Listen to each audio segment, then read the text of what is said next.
I had a mom who, well, first of all, I was supposed to be aborted. She didn't want me, and growing up, she made that very evident.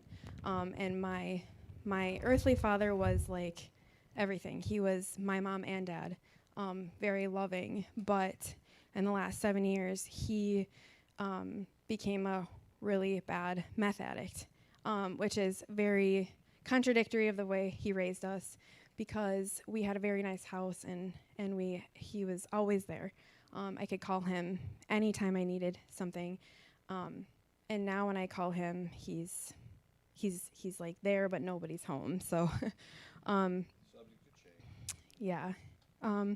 So with a mom that never really wanted me, which is really hard for me to understand because I am a mom, I've battled with that my entire life because I just can't understand that part of it.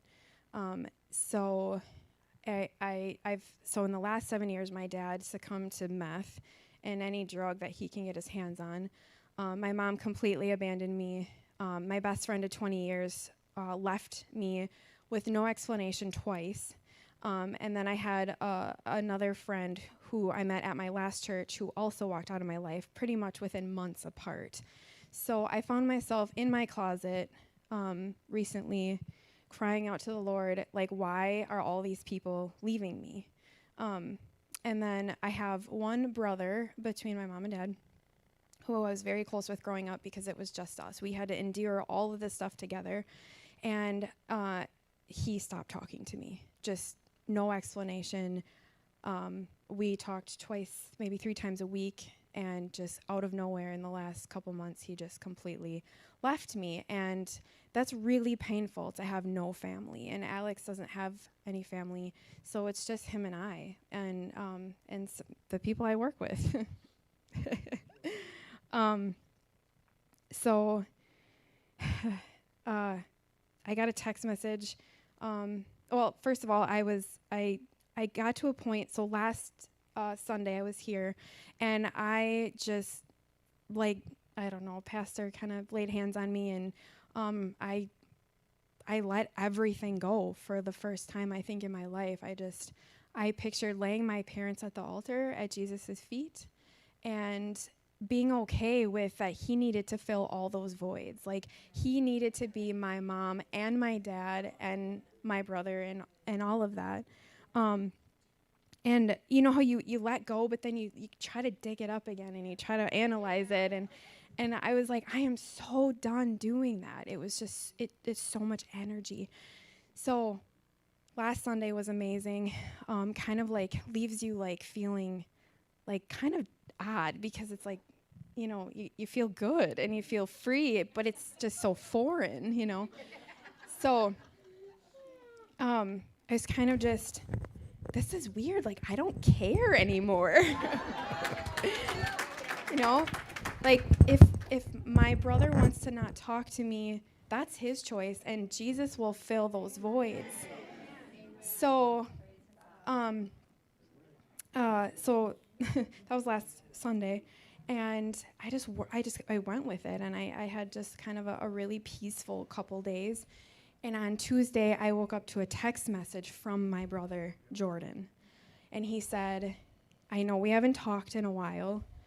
I'm freaking out. Can I call you? And I said, yeah, because I love everybody. And even if my friends that abandoned me were to come up to me, I would forgive them. So he called me, and this is so crazy. He said, so I did a DNA test, and I found our half-brother. And I was like, you gotta be kidding me. So I have no family anymore at this point, right? Like, no mom, no dad. Just everybody's been torn apart. Like, we have nowhere to go on holidays. We don't spend time. We have no support system. I can't call anybody when I'm sad, you know, other than my husband. So family for me was super important. So when I found out that I had a half-brother, first of all, you're in shock, and you're like, you don't believe it. And then I saw a picture of him, and he looks exactly like my dad. So we kind of we actually, got connected with him, and we started talking. And he said, by the way, we have a sister also. Oh. So, uh, and I couldn't wrap my head around that because my dad was like me and Jordan were the only two growing up, and he was a wonderful dad. So to see him in such a state now is really hard. So I I reached out to this sister, and she lived in the same town that I do. Wow. Yeah. So my last couple, I think 4 days, have just been like he tries to talk to me and I don't answer because I'm so dumbfounded. But so I connected with her, and she knew about me, but she was afraid to reach out. And so we talked for all day yesterday on the phone. Like, I am just glued to my phone, and it turns out we are like super similar. And she's only 2 years older than me. And I didn't talk about God or anything because I was just kind of feeling it out. And I said, I'm sorry, I have to go to bed. I have to get up for church. And I woke up today, and she said that she also goes to church, and which was really comforting. And so I kind of felt like I needed to express, like how God, I had all this loss, and I had been praying for it. And she told me that she had been praying for God to open up a doorway for her. And that she knew that God told her this year was going to be the year that changed her life forever. And that was 2 weeks ago. So not only did I gain a brother and a sister, but a sister who is a believer. And she lives in the same town I do.